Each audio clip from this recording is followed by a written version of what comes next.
Good evening, team. As a part of our corporate webinar series, we have been doing this 9 series on intellectual property rights. To begin with, we studied and understood the concept of patents. And from last week, we have been studying and understanding the provisions relating to trademark. Last week, we did study about the basics of trademark and we completed disseminating this particular analytical study till section 11 under Trademarks Act 1999. We also understood the history as to how the Trademark Act evolved.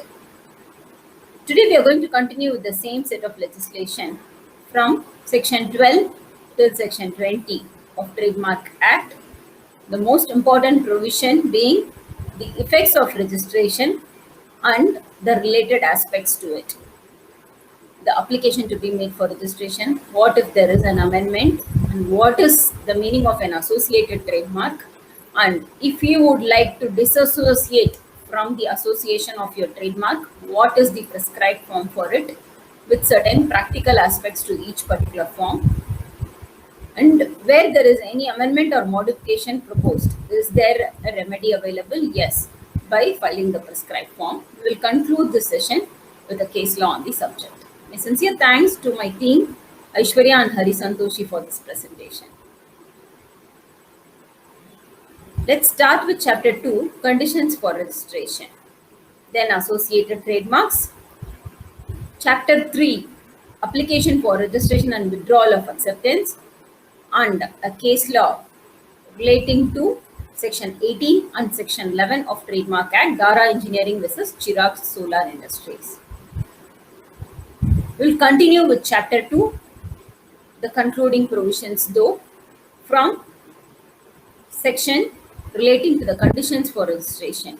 Section 13, prohibition of registration. There are two conditionalities which do not allow the word to be registered as a trademark.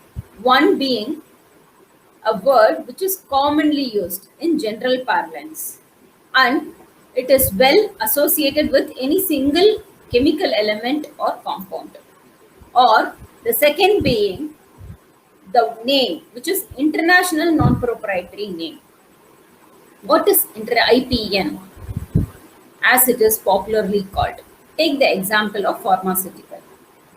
Pharmaceutical industry generally has this particular tag attached to either a unique name which is related to the pharma industry, a drug, typically like your paracetamol.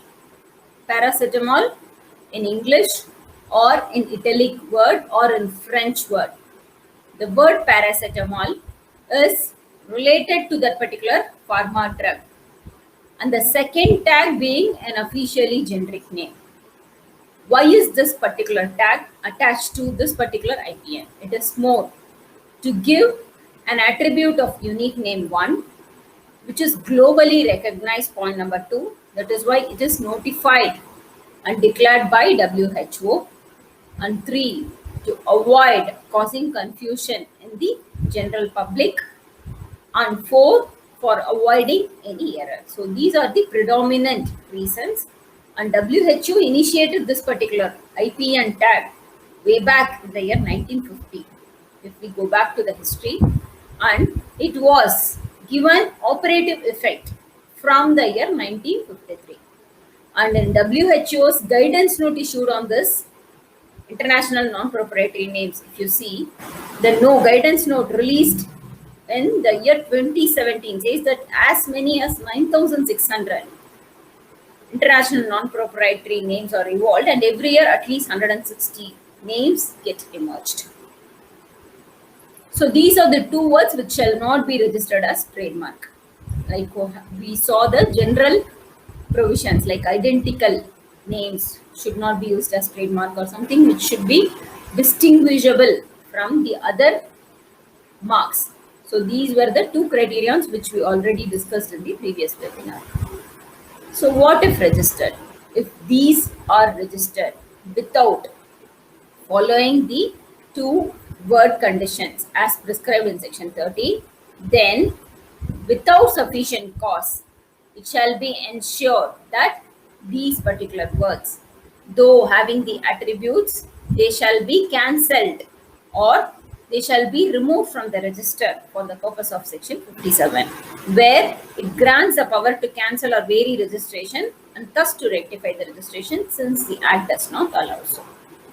We move on to the next section, section 14. How to use the name of a living person. Where an application is made for registration of a trademark by falsely suggesting a connection with a living person. Suppose a trademark, I am going to make an application in connection with a person, a living person, then it is mandatory that I take the consent from that particular person, since I'm going to use the particular mark designating his particular name, so representing his name. And the second key factor is a person who recently died or a person whose death took place 20 years prior to the date of making this application for registration. Then the consent shall certainly be procured from the legal representative of the deceased person. Suppose I have the painting of a person who is dead, but I would like to certainly maintain the trademark of that particular painting. I would like to continue the legacy. Then what should I do?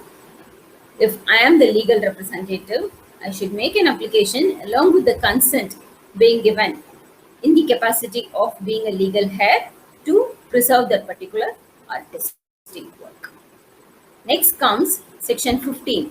Section 15 talks about registration of parts of trademark and trademark as series.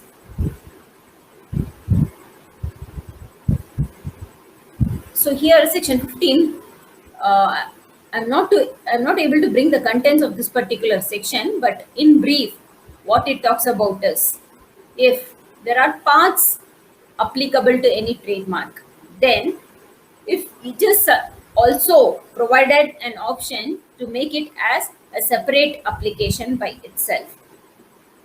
Part 1, you are submitting as a separate TMA application, and part 2, you could also provide it as a separate application. As series means where the mark is for the particular goods, particular product or services, but that particular good or services has different combination by itself.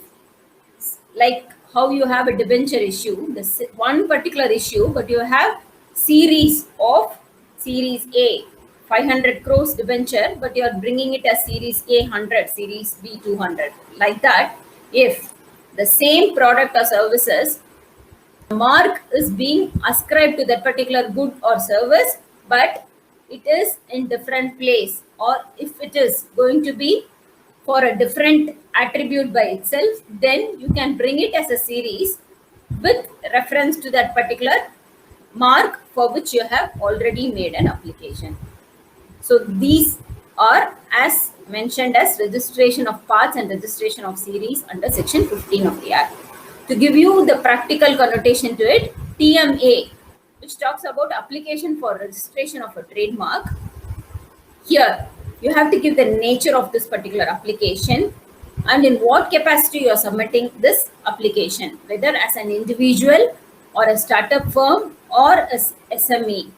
In what capacity you are submitting this application, giving all your KYC details, and if you are submitting as an agent on behalf of the applicant, you may do so by providing the details in serial number 4.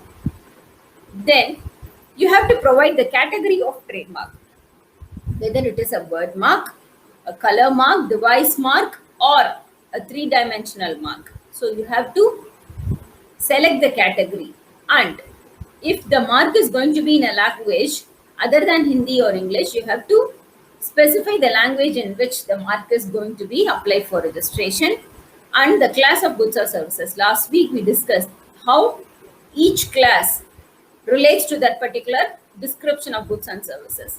So you may have to specify under which particular class your particular mark is being applied for registration.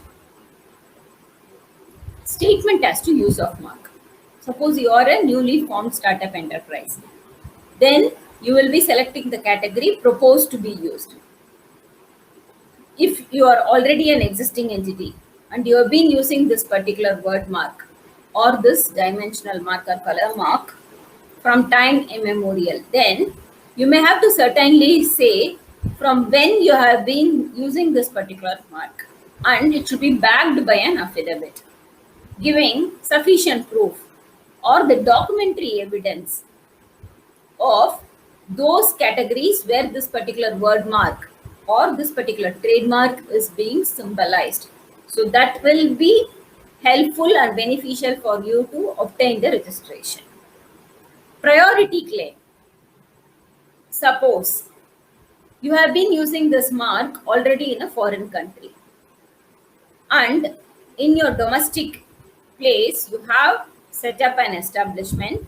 You can certainly provide that priority claim based on the application filed in the convention country or the organization and the reference to the priority application number here, and any other relevant information which you consider to be pertinent for this public submission of application for registration.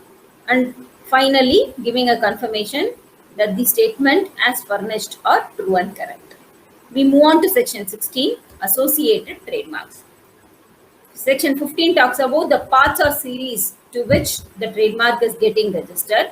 Associated trademark is a mark which is registered or being applied for registration in respect of goods or in respect of services where it is identical or resembles any other mark or trademark which is registered or applied for registration in the name of same proprietor. So that is very important. It should be identical and it should be in the name of the same proprietor.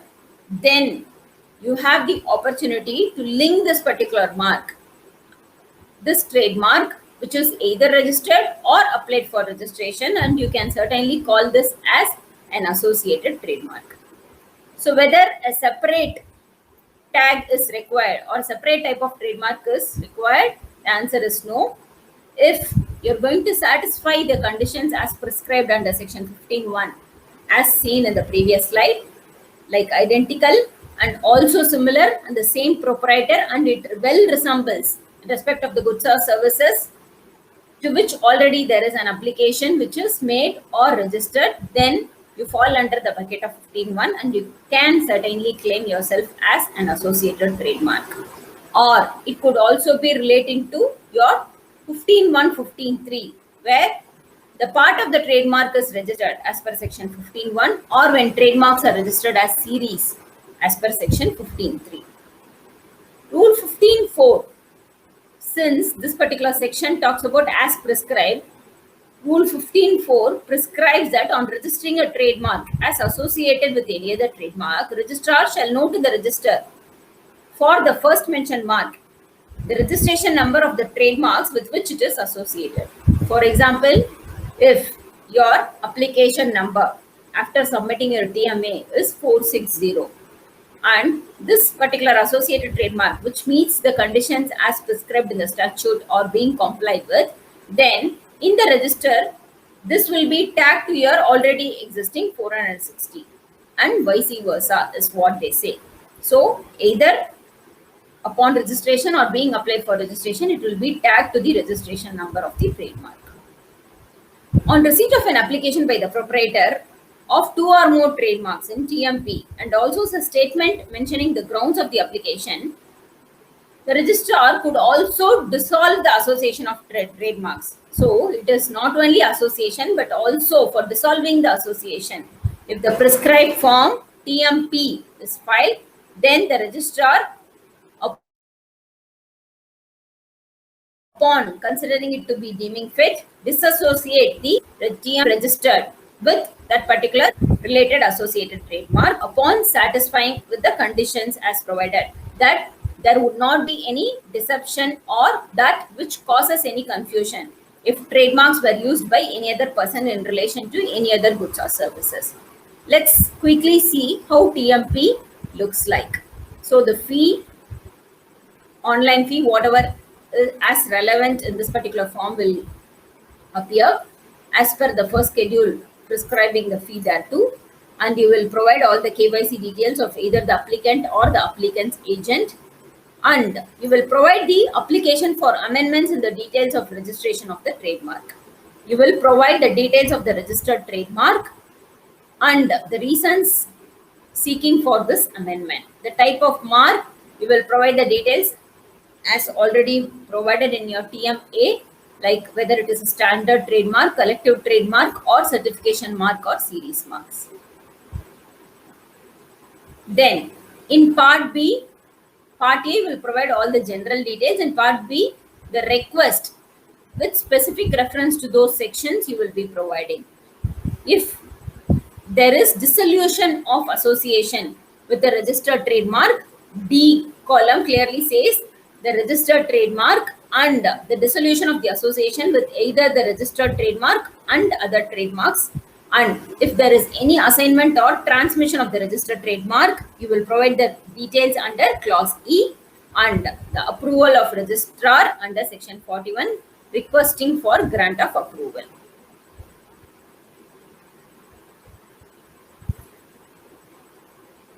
Application under 42 for direction of registrar, which we'll be seeing in our future webinars, and part B with specific reference to the request details which the applicant or the agent is looking for in this particular form TMP. And in part C, you will be filling the details of the person making the application and the details of the documents which are submitted as annexure. Section 17 talks about the effects of registration of a trademark. What will happen consequent to this particular application for registration being made in Form TMA? It provides or grants the exclusive right to that particular applicant for the trademark as a whole.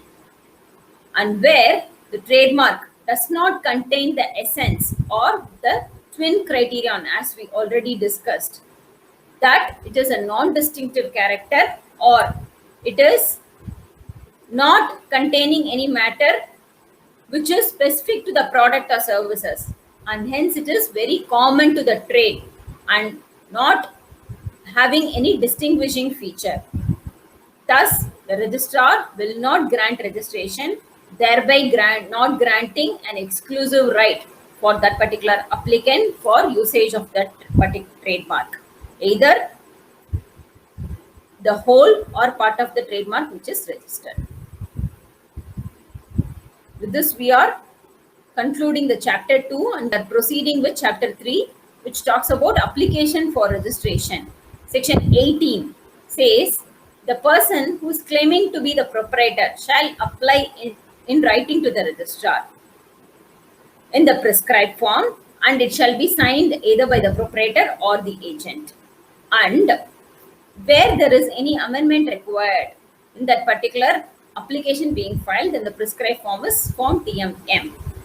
Fees shall be as per the first schedule as payable on the goods or services. And the application shall be submitted before the Office of Trademark Registry, and registrar may either accept the application or refuse the application or reject the application. Could also seek amendments to be included in that particular application for accepting it. In case of refusal or conditional acceptance, registrar shall certainly provide the grounds or reasons for refusal or the conditions subject to which that particular application could be considered on merits. TMM, again the details of the applicant will be furnished, and the amendments which are sought or proposed by this particular applicant. So the request or application for amendment is made in the matter of this application opposition reference number. So the reference number has to be provided, and in part B, similar to your TMP, the specific purpose of request for correction or clerical error under Rule 37, or the statement of grounds of registrar's decision under Rule 36, and the particulars of the advertisement of the trademark or if there is any extension of time requested for the request for extension of time. So all these specific rules will be dealing with it separately while we discuss about the corresponding sections. Here, more particularly with reference to this amendment to the application made, while you are providing an application under section 18, if there is any modification or amendment, form prescribed is form TMM. Section 19 read with rule 38 talks about withdrawal of acceptance.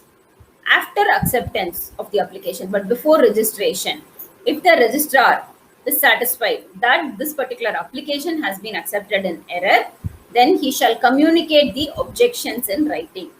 If the applicant is not going to make the necessary modifications as suggested by the registrar within 30 days of this particular communication, the application shall be deemed to be withdrawn. If response is made within 30 days, then registrar shall provide an opportunity for hearing, and the date of hearing shall be at least 15 days before the date of notice, or such other lesser period if the same is consented by the applicant. Applicant should also state that he does not desire to be heard and submit his submission if he considers to be deemed fit. Registrar then, after receiving the necessary submissions or after considering the personal hearing made by the applicant, will pass on the order after hearing the applicant. In the circumstances of this particular trademark, where it is satisfied by the registrar that the application has been accepted in error, it should not be registered.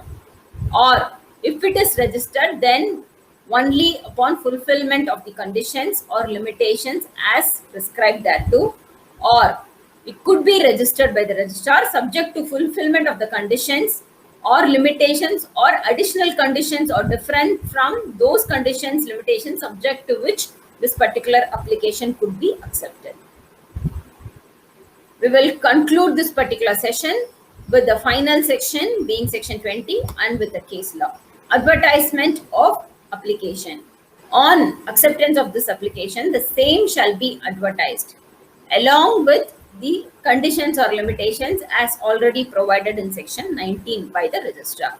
The registrar may cause the application to be advertised before acceptance, and if he thinks fit to do so, if the application has been advertised before acceptance, the registrar may, on his own volition, cause the application to be advertised again.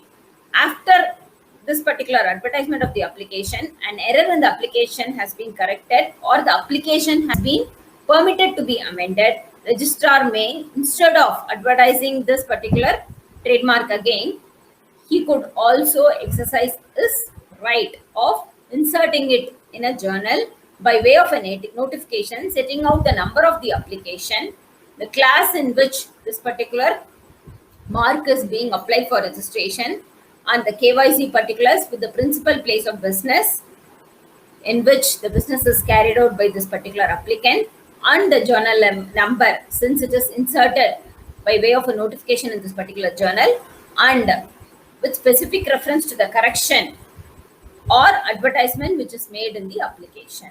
So, to comply with the advertisement of application under section 20. In case of any error in the advertisement of trademark or specification of goods or services, other than the spelling mistake or class or statement of use of the trademark, registrar may advertise the same again by cancelling the earlier advertisement.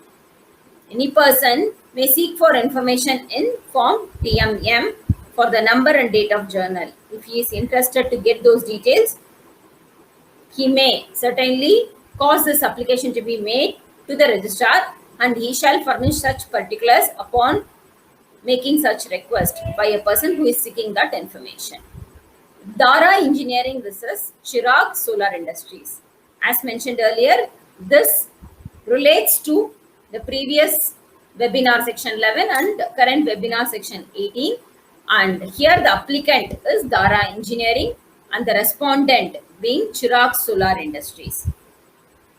Rectification for application had been filed on 18 June 2013 for removal of trademark in class 11. registered in the name of respondent.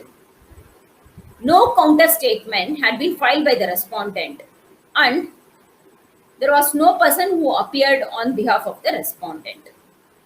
The learner counsel of this particular applicant stated that an injunction order had been passed by civil court against the respondent for manufacturing, marketing, and using TM Dara, and the order is still subsisting.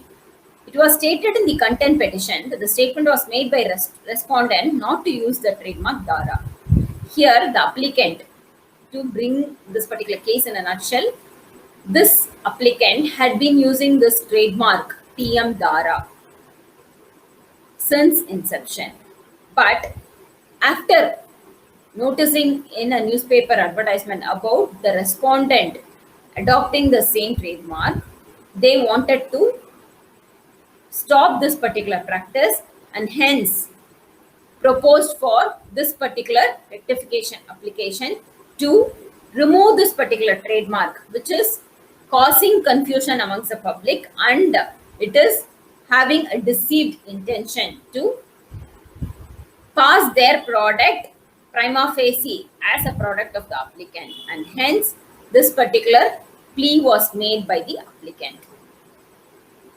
The applicant had adopted this mark since 1988. Of course, they acquired good reputation and goodwill in the market. Not only that, they did make an application to Gujarat Energy Development Agency for approval of low power device domestic solar water heating system during their 1989. Of course, they were sanctioned order by this GEDA. It was submitted, they had a substantial amount for advertising their products every year and thus created visibility over the product having the brand TM Dara. It was also submitted by the applicant. Dara is well known in the market, and the traders and all other stakeholders could relate that particular solar heating system by the said brand name. This particular solar heating system was well within that particular class 11 as specifically stated by the applicant. Applicant stated that subsequently in the year 2008, through a newspaper ad, it was found that respondent had been manufacturing and marketing the solar water heaters.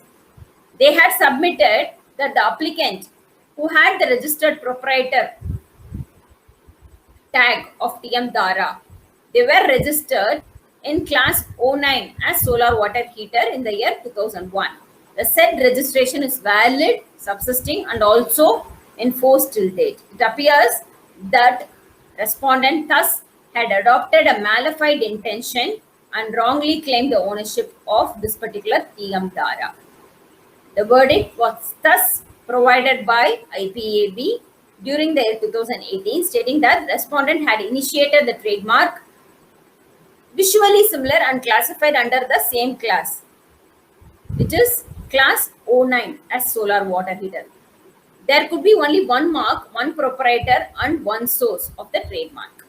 As per section 11 of the Act, the applicant is the only valid and prior user of trademark TM Dara. Thus, respondent was not entitled to claim ownership of trademark under section 18 of the Act. Hence, the mark is wrongly remaining on the register of trademark, and thus the registration of the impugned trademark deserves to be removed or rectified from the mark, was the submission made by the applicant, and which was well recognized by this particular verdict granted by IPAB during their 2018. With this, we are concluding today's session, friends. We will be continuing with the provisions of Trademark Act in our next webinar as well. Until then, take care, stay safe.